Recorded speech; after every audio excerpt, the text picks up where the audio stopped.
एक राजा हमेशा उदास रहता था। लाख कोशिश करने के बावजूद उसे शांति नहीं मिलती थी। एक बार उसके नगर में एक भिक्षु आया। भिक्षु के ज्ञानपूर्ण उपदेश से राजा बहुत प्रभावित हुआ। उसने भिक्षु से पूछा, मैं राजा हूँ, मेरे पास सब कुछ है, किंतु फिर भी मन में शांति नहीं है। आखिर मुझे क्या करना चाहिए? भिक्षु बोला, आप अकेले में बैठकर चिंतन करें। राजा अगले दिन सुबह अपने कक्ष में आसन जमाकर बैठ गया। तभी उसके महल का एक कर्मचारी सफाई के लिए राजा के पास आया। राजा उससे बात करने लगा।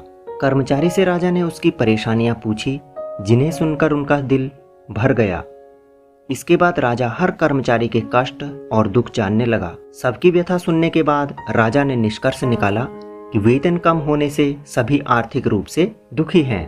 राजा ने तत्काल उनके वेतन में वृद्धि की, जिससे कि वे सभी खुश हो गए और उन्होंने राजा के प्रति आभार व्यक्त किया।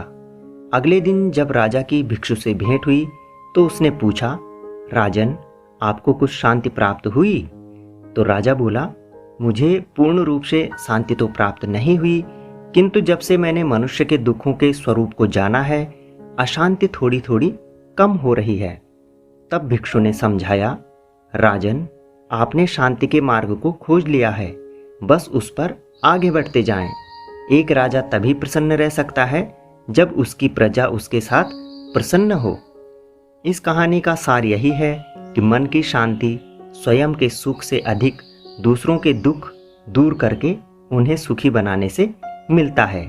इसलिए जितना भी हो सके दूसरों की मदद हमें अवश्य करनी चाहिए।